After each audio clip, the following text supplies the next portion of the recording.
Ahora tiene la palabra el profesor Herrera Pombo, coordinador del grupo. Bueno, vamos a ver. Me había dado aquí dos notas para que yo desarrollara y decía asociación entre diabetes y enfermedad periodontal desde la perspectiva del endocrinólogo. A ver, quiero empezar por decir que los facultativos que atienden a las personas con diabetes son muy variados.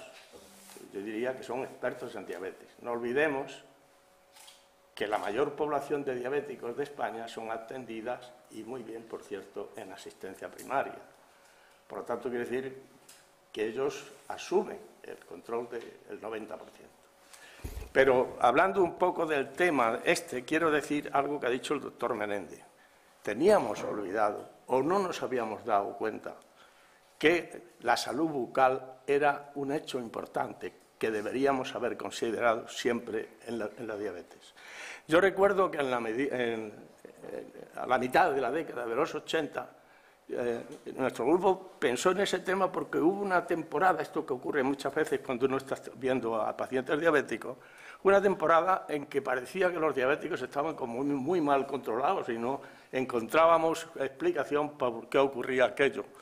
Y entonces, hasta que llegó uno y dijo que tenía la boca hecho polvo, de modo que esto nos abrió los ojos. Digo, pero ¿y este hombre? Y entonces había un dentista que tenía una especial predilección por los diabéticos y tal, Arrieta Blanco, y yo le encargué a él un poco de ese tema.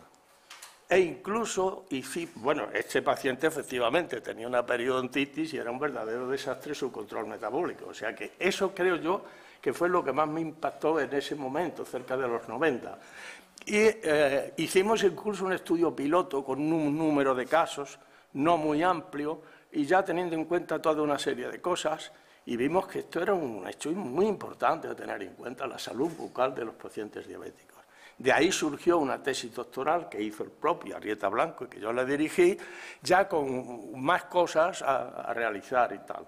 De modo que ahí partió un poco la idea, pero si uno repasaba lo que se había hecho hasta entonces, era una complicación, entre comillas, prácticamente abandonada. Es decir, no teníamos en cuenta que la salud bucal era tan importante. Entonces, ¿cómo ha sido la evolución científica?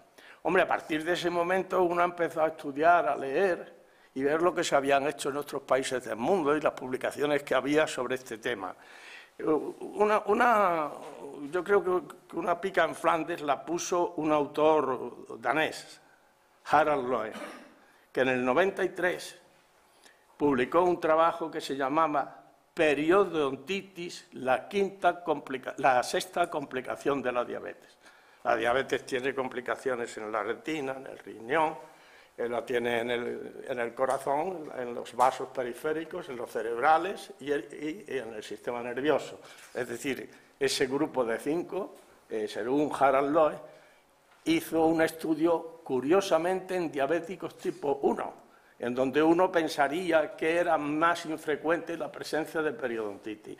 Y hizo un grupo danés en el que estudió cómo estaba la salud bucal en los diabéticos que llevaban más de 10 años de evolución, frente a un grupo de las personas de la misma edad y sexo que nunca habían tenido diabetes. Y encontró que estas personas tenían más periodontitis y un dato importante, que también luego eso ha sido sumamente comprobado, que los que tenían más complicaciones en la retina eran los que más periodontitis tenían y había una especie de correlación entre la intensidad y una y otra complicación.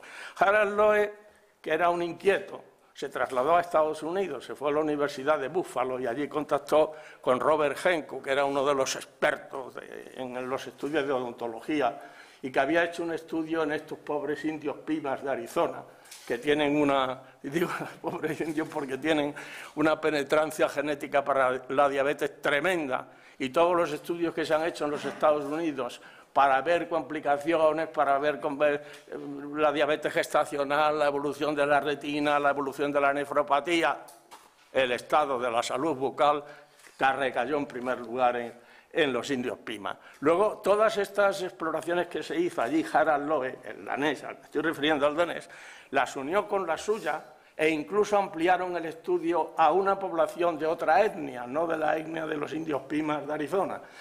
Y fue cuando él publicó el trabajo uniendo todas esas exploraciones. A partir de ahí luego uno ha tenido mucha información científica, muchísima información científica. Hay muchos autores que han hecho publicaciones, la profesora Leila también de ese grupo, que incluso, si no recuerdo mal, fue traída aquí a un congreso de la SEPA y que me causó una magnífica impresión.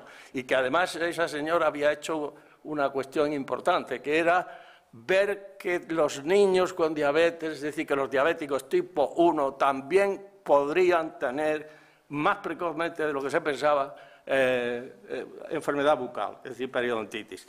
Por lo tanto, quiere decir que todo eso ha hecho que nos hayamos informado y hayamos tenido, yo solo propuse en la Sociedad Española de Diabetes, aprobado por unanimidad, y luego yo tuve la gran suerte de encontrarme en la búsqueda, en mi camino, a David Herrera, que él dice que es el secretario, que no sé qué, pero que es un líder tremendo y que es un trabajador nato. La verdad es que nos ha hecho trabajar a todos, pero a marcha forzada. Y yo creo que ha sido un poco, tengo que decírselo a él, el éxito de este grupo y un poco el forjador de que hayamos hecho un grupo conjunto entre las dos sociedades. Y entonces dice aquí una última cosa: ¿y qué impacto tiene la periodontitis para un paciente con diabetes? Hombre, él lo ha dicho, existe una bilateralidad y además se sabe positivamente que la enfermedad periodontal se asocia más con otro tipo de complicaciones y que es mucho más frecuente. Esto no solamente en los PIMA, sino que hay 40 publicaciones más sobre la prevalencia y la incidencia de infarto de miocardio, de enfermedad renal, de insuficiencia renal terminal, de vasculopatía periférica, de afectación del sistema nervioso. De modo que en este momento yo creo que estamos en el grupo haciendo las cosas correctamente gracias al empeño, desde luego, importante de David Herrera, que yo colaboro con todo interés. Esta es un poco como yo veo el problema actual. Por cierto, que aprovechando que está aquí el presidente nuestro, y no lo he comentado nunca, tampoco sería de más cambiarle el nombre al grupo. Sería mejor llamarle Salud Bucal y Diabetes, o Diabetes y Salud Bucal. ¿Sabes por qué lo digo? Porque realmente yo creo que eso incluiría un aspecto significativamente importante, que es la prevención. Y si uno está hablando de salud bucal, uno está diciendo a estos pacientes conviene mirarlos cada X tiempo, nunca jamás se debe pasar de un año. ¿Qué debe hacer todas estas cuestiones que vosotros habéis planteado del cuidado de la boca? Y por lo tanto tendríamos en cuenta un esquema amplio del tema, la diabetes y la salud bucal. Yo estoy de acuerdo. Si el secretario y el presidente quieren cambiar el nombre, lo cambiamos ya. Eso depende del propio grupo. Muchas gracias, doctor Herrera Pombo.